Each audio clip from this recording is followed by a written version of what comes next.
میں بہت تھک گئی تھی۔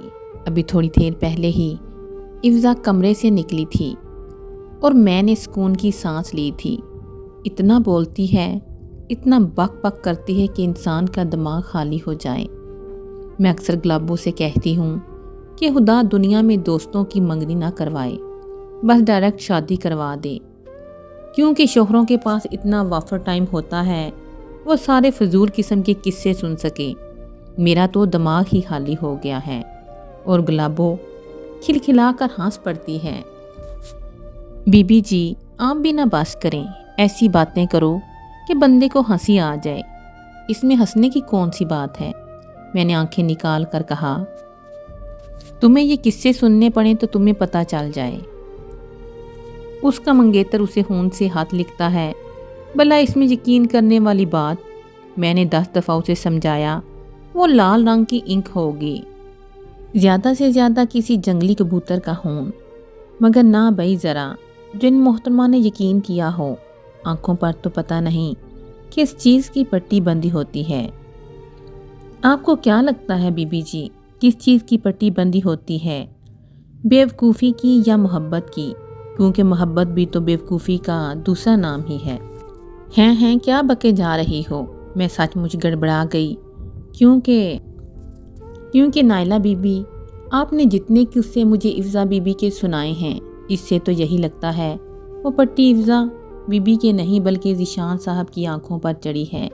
آپ ذرا خود دیکھیں، رنگ ان کا دبتا ہوا، آنکھوں میں بھی کوئی خاص ایسی بات نہیں، اور خود ذیشان صاحب کتنے خوبصورت ہیں۔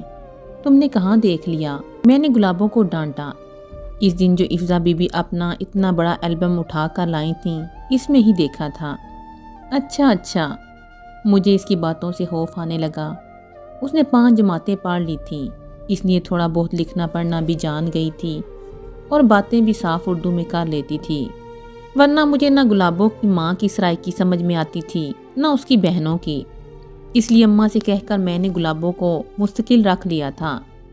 اس کی وجہ سے کافی آرام تھا، بس اسے 2 ہی شوق تھے۔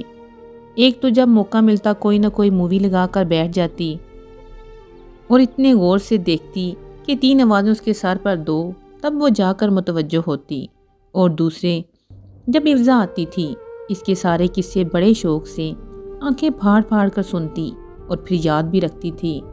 مجھے حیرت بھی ہوتی تو میں بول بھی دیتی تھی کہ گلابو شامی کباب بنانے کی ترکیب تو ہر دفعہ تمہیں بتانی پڑتی ہے، لیکن افزا بی بی کی کہی ہوئی اتنی پرانی بات بھی تمہیں یاد رہتی ہے۔ ذرا اپنا دماغ ان باتوں سے نکال کر دوسری طرف بھی لگا لیا کرو، مگر اس پر تو کوئی اثر ہی نہیں ہوتا، صرف کھلکھلا کر ہنسنا آتا تھا۔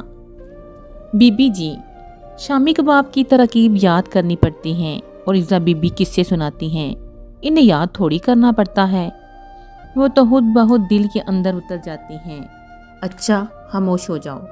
میں سچ مچ فکر مند ہو گئی تھی، پتہ نہیں ماں باپ نے اس کا نام گلابو کیوں رکھ دیا تھا، ایک بھی تو چیز نام سے میچ نہیں کرتی تھی۔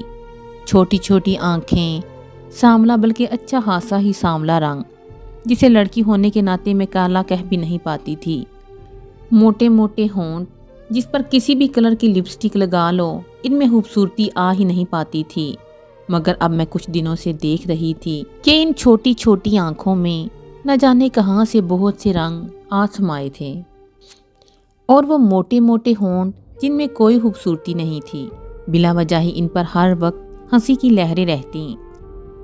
اس بات پر وہ اماں سے بھی ڈانٹ سنتی تھی، لڑکیوں کو اتنا نہیں ہنسنا چاہیے، اس کے بجائے میں جواب دیتی تھی، اماں یہ اچھی منطق ہے، اگر لڑکیاں نہیں ہنسیں گی تو کون ہنسے گا؟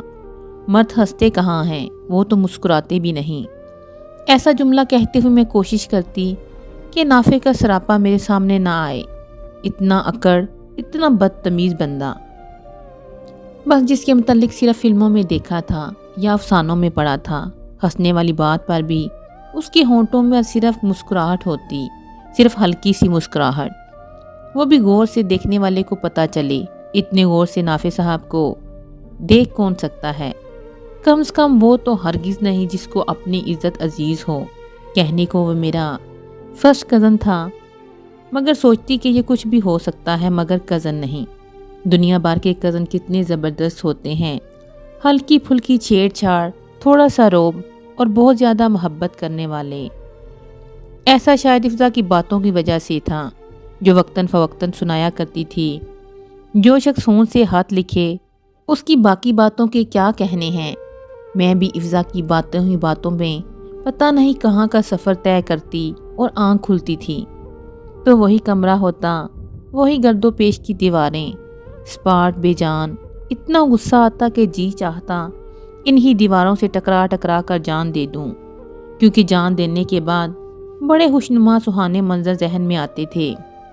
سب لوگ رو رہے ہیں، اماں غم سے نڈھال پڑی ہیں، اور وہ ستمگر جس کی وجہ سے مجھے اس دنیا سے جانا پڑا، آج تو اس کی آنکھیں بھی لال سرخ ہیں۔ اس کی آنکھوں میں بار بار آنسو آ جاتے ہیں جنہیں چھپانے کے لیے اسے گلاسز پہننا پڑتے ہیں۔ ایسا سین میں نے ایک فلم میں دیکھا تھا کہ سلمان خان کی خوبصورت آنکھوں میں بار بار آنسو آ رہے تھے جنہیں چھپانے کے لیے اسے گلاسز کی ضرورت ہوتی ہے۔ اس کے بعد میرا سہانا خواب ختم ہو جاتا۔ اس سین کے بعد سمجھ نہیں آتا کہ نافع کو اور کتنا افسردہ دکھاؤں۔ حالانہ بعد میں یہ بھی سوچتی تھی کہ فقط اتنی سی بات کے لیے تو مر جانا بڑی عجیب سی بات ہے کہ اسے آنسو چھپانے کے لیے گلاسز لگانے پڑ رہے ہیں۔ اور یہ سارے اوٹ پٹانگ قسم کے خیالات آتے ہی جب افزا آتی تھی۔ بعد جٹ اس نے کھڑکیوں کے پردے برابر کر کے اے سی چلانا، ذیشان کے قصے سنانا، پھر یہ سارا ماحول تھوڑا تھوڑا کر کے مجھ پر غالب آ جاتا۔ اس کی باتوں میں تھوڑی سی بات اور اس کے خوابوں میں تھوڑا سا خواب بھی چرا لیتی۔ یہ سارے خوبصورت خواب کرچیوں کی طرح اس وقت بکھرتے جب نافع کی آواز میرے کانوں میں آتی، مسئلہ کیا ہے تمہارے ساتھ؟ یہ اس کا پسندیدہ جملہ تھا۔ تم چچی جان کے ساتھ مل کر کچن میں کام کیوں نہیں کروا لیتی؟ اب ان کی عمر ہے اس طرح کام کرنے کی، لیکن میں تو سارا کام کر کے آئی تھی، تو پھر وہ گرمی میں کون سا شوقیہ کھڑی ہوں گی؟ اس نے دانت پیس کر کہا۔ جس سے میں تم کو دیکھتا ہوں پتہ نہیں کن سوچوں میں گم ہوتی ہو کہ کچھ دنیا کا پتہ نہیں چلتا۔ دنیا کا پتہ اس لیے نہیں چلتا کہ ہم دنیا دار نہیں ہیں۔ میں ہمیشہ تپ جاتی تھی اور ہمیشہ غلط بول دیتی۔ اچھا تو گویا دیندار ہو۔ زندگی میں پہلی دفعہ اس کے چہرے پر مسکراہٹ دیکھی، دھیمی سی مسکراہٹ۔ مگر آج تک تمہیں ڈھنگ سے نماز پڑھتے نہیں دیکھا۔ اچھا بس چپ کر جائیں، میں نماز پڑھوں یا نہ پڑھوں یہ میرا اپنا معاملہ ہے، مگر ایک یہی معاملہ تو اپنا نہیں ہے۔ نافع نے زور دے کر کہا، میں دیکھتا ہوں جب تمہاری وہ دوست آتی ہے تم ہمیشہ نماز کو بھول جاتی ہو۔ غلط بات ہے میں آئندہ نہ دیکھوں۔ یہ کیا ٹک ٹک، یہ جا وہ جا، اور میں وہیں اس سرد رات کے نیچے کھڑی کی کھڑی رہ گئی۔ اس وقت گلابوں نے جھانکا، ہائے بی بی جی یہیں کھڑی رہیں گی؟ ایسی کون سی بات کہہ دی کہ آپ ابھی تک یوں ہی گم سم ہو؟ اس نے کہنے کے بعد ہنسنا شروع کر دیا۔ مجھے پکا یقین تھا کہ اس وقت اس کے ذہن میں صرف افزا بی بی ہوں گی، کچھ نہیں، ایسی کوئی خاص بات نہیں۔ میں نے مرے مرے قدم اٹھائے، نماز کے بارے میں کہہ رہے تھے۔ ہیں بی بی جی؟ اس کا منہ کھلے کا کھلے رہ گیا۔ جی گلابو جی۔ افزا کے سسرال والے شادی کے لیے جلدی کر رہے تھے۔ آخر تمہارے سسرال والوں کو اتنی جلدی کیا ہے؟ جون جولائی کا مہینہ توبہ، یہ کام والے کپڑے دیکھ کر ہی آدھی جان نکل جائے۔ سسرال والے کہاں؟ افزا نے ہنسی روکی۔ یہ تو خود ذیشان کا ہی کارنامہ ہے۔ میں نے تعجب سے پوچھا، ذیشان کا؟ ابھی تو تم بتا رہی تھی کہ آج کل اس کی جاب نہیں ہے، پھر ایسے میں یہ جلدی تو مجھے سمجھ میں نہیں آتی۔ نہیں بس وہ کہتا ہے تم زندگی میں آ جاؤ گی تو سب صحیح ہو جائے گا۔ ہے مطلب کیا صحیح ہو جائے گا؟ میں الجھ گئی۔ اس سے تو یہ ہوگا جہاں پہلے ایک آدمی پریشان تھا وہاں دو آدمی پریشان ہوں گے۔ تم تو پاگل ہو، اس نے میرے سر پر چپٹ لگائی۔ جہاں محبت ہوتی ہے وہاں کوئی پریشانی نہیں ہوتی۔ اچھا میرے ذہن میں تو یہ نکتہ تھا ہی نہیں۔ ایسی اور اس قسم کی باتیں مجھے تو خود اس کی زبانی ہی پتہ چلتی تھیں۔ آدمی کی زندگی میں ایک ہیرو ہو تو بس پھر مزے ہی مزے۔ میں نے آئس کریم کھاتے ہوئے سوچا، بلکہ ایک ہیرو تو آئس کریم کی طرح ہی تو ہوتا ہے، ٹھنڈا میٹھا میٹھا۔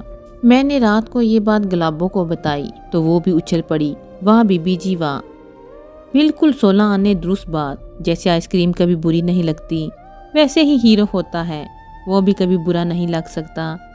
اور جس وقت ہم دونوں اس سنہرے ارشادات کا آپس میں تبادلہ کر رہے تھے اسی وقت نافع نے ہماری باتیں سن لی اور مجھے شادی کے بعد پتہ چلا شادی سے پہلے اوٹ پٹانگ جملوں کا کیا نتیجہ نکلتا ہے۔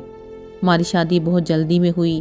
نافع کو کمپنی کی طرف سے جدہ جانا تھا اور وہ اکیلا جانے پر راضی نہ تھا۔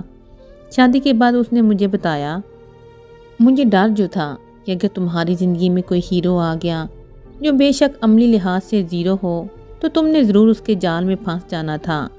کیوں؟ کیا میں ایسی لگتی ہوں؟ میں حسب عادت آگ بگولا ہو گئی۔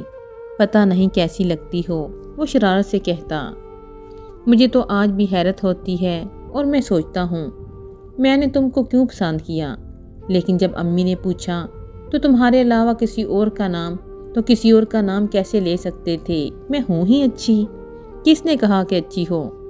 نافع نے بالکل ویسے ہی گورا جیسے شادی سے پہلے غصے سے دیکھتا تھا۔ تم سے اچھی 1000 لڑکیاں ہوں گی جو ہیرو کو آئس کریم سے نہیں ملاتی، اور اپنی بات کی داد بھی کس سے مانگی جا رہی ہے؟ گلابو بیگم سے یا پھر افزا سے؟ مجھے تو تم تینوں کی ذہنی سطح ایک جیسی ہی لگتی تھی۔ آپ ہیں نا بالکل فضول آدمی، لے کر شادی کی اتنی جلدی مچائی۔ میں افزا کی شادی میں شریک نہیں ہو سکی۔ مجھے نئے سرے سے غم نے آ گھیرا۔ اچھا پاکستان چلیں گے تو تم دل کھول کر افزا سے مل لینا، بلکہ دعوت بھی کر دینا۔ یہ صحیح ہے، میں نے چٹکی بجائی، تمہارا بچپنا آج تک نہیں گیا۔ پاکستان پہنچنے کے بعد سب سے پہلا کام میں نے یہی کیا، افزا کا سسرال ڈھونڈا، اس سے ملنے پہنچ گئی۔ شام کا ٹائم تھا، مگر یوں لگ رہا تھا جیسے ابھی بھی سورج سر پر چمک رہا ہو۔ سب کے موڈ کچھ اس طرح کے ہو رہے تھے، ہر کوئی اپنی جگہ ناراض اور غصے میں تھا۔ اس کی سسرال والوں کا مزاج پہلے بھی کچھ اسی طرح کا تھا، لیکن شادی کے بعد کچھ تو فرق پڑنا چاہیے تھا۔ وہ تو فرق کیا اور سوا نیزے پر چلا گیا تھا، حتیٰ کہ ذیشان تک کا منہ سوجا ہوا تھا۔ میں تو اتنی ہکا بکا رہ گئی کہ جس وقت افزا مجھ سے گلے ملے اور شکوے کرنے لگی تو میں اسے ڈھنگ سے کوئی جواب بھی نہ دے سکی۔ میری حالت دیکھ کر وہ خود مجھے کھینچ کر اپنے کمرے میں لے گئی۔ اس کا کمرہ بہت خوبصورتی سے سجا ہوا تھا، ہر چیز ترتیب سے رکھی ہوئی تھی، بس ایک وہی بے ترتیب تھی۔ اس کی آنکھوں کے گرد ہلکے پڑے ہوئے تھے اور چہرے پر جیسے کسی نے زرد رنگ مل دیا ہو۔ میں نے صرف ذرا سا حال پوچھا اور وہ جیسے بکھر گئی۔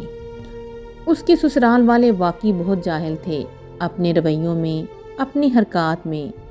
سب کی پوری یہ کوشش تھی کہ کسی طرح ذیشان اور افزا کی شادی ٹوٹ جائے، اور ذیشان وہ کچھ نہیں بولتا۔ صدمے سے میری آواز بھی پوری نہیں نکلی۔ ذیشان؟ وہ تلخی سے ہنسی۔ اس کی سمجھ میں کیا بات آئے گی؟ وہ ہر بات اپنی ماں اور بہنوں کی آنکھ سے دیکھنے کے عادی ہیں، انہیں میری کوئی بات سمجھ میں نہیں آتی۔ مگر ایسا کیوں؟ افزا وہ تو تم سے محبت کرتا تھا، یاد نہیں؟ وہ ہون سے ہاتھ لکھنا تو پھر؟ میں نے آنسو بہاتی افزا کو جھنجھوڑ دیا۔ ہاں، ہون سے ہاتھ لکھنا۔ وہ روتے روتے ایک دم ہنس پڑی، حالانکہ ایسے ہنسنے سے رونا ہی صحیح تھا۔ تم یقین نہیں کرتی تھی نا، حالانکہ سچ تھا۔ اور نائلہ، ہون سے ہاتھ لکھنا تو آسان ہے، بہت آسان، مگر